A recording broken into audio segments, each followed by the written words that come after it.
Penguin Random House Audio presenta La Constitución Desconocida, teoría y práctica de todo lo que siempre quisiste saber sobre tu Constitución, pero no te atreviste a preguntar. Escrito y narrado por Juan Jesús Garzonofre y Javier Martín Reyes. Introducción.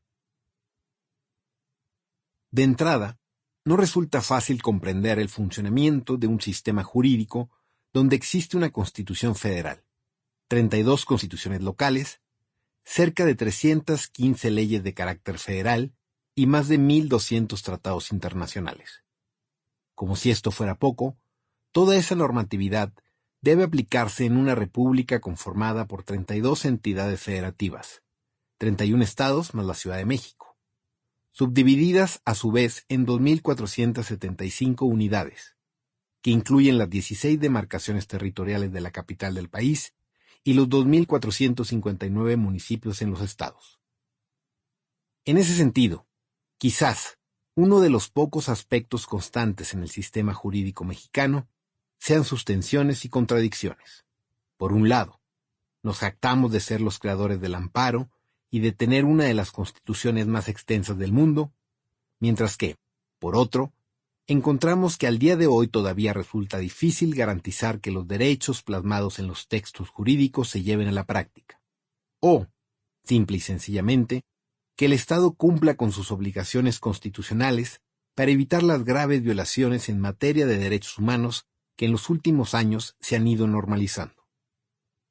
Parece inverosímil que la primera constitución en el mundo en reconocer los derechos sociales, hace más de 100 años, incluso antes que la Constitución rusa y la de Weimar, vaya tan rezagada en lo que respecta a hacerlos efectivos, consintiendo que más de 46 millones de personas vivan en condición de pobreza y sin poder cubrir sus necesidades básicas. Es difícil aceptar que la misma Constitución que habilita al gobierno a firmar incansablemente tratados internacionales de derechos humanos no establezca, por otra parte, mecanismos que impidan implementar políticas públicas contrarias a los mismos, como, por ejemplo, la militarización de la seguridad pública o la construcción de un megaproyecto ecocida en el sureste del país. Quizá todo esto solo puede explicarse en un país en el que la revolución que buscaba hacer efectiva la Constitución e instaurar una democracia terminó institucionalizándose a través de un partido político de corte hegemónico durante más de 70 años.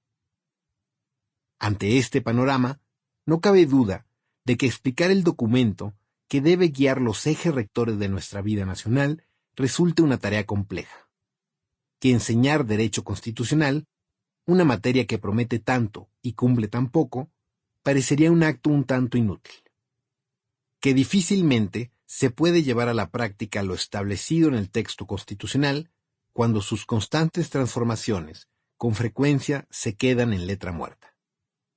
Sea por la ausencia de leyes secundarias, de políticas públicas o de recursos suficientes para garantizar efectivamente lo que dicta la Constitución.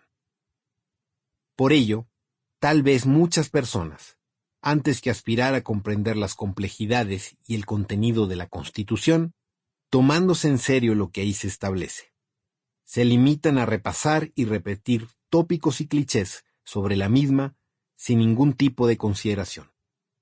El amparo es tan hermoso que hasta lleva nombre de mujer. Dicen que decía Ignacio Burgoa, como implicando que el solo hecho de hablar en abstracto de la belleza de la Constitución y sus instituciones bastara para hacerla efectiva. Tal parece que, tristemente, en nuestro país, el adorno retórico termina primando sobre el contenido constitucional y la Constitución pierde su valor fundamental para volverse algo meramente ornamental, mítico o incluso fantástico. No por nada se le suele llamar constitucionalismo mágico a esa mala práctica que cree fervientemente que cambiar la Constitución implica cambiar la realidad.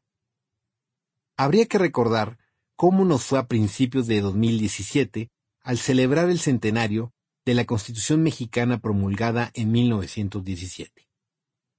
Desde abstrusas e ilegibles Sample complete. Ready to continue?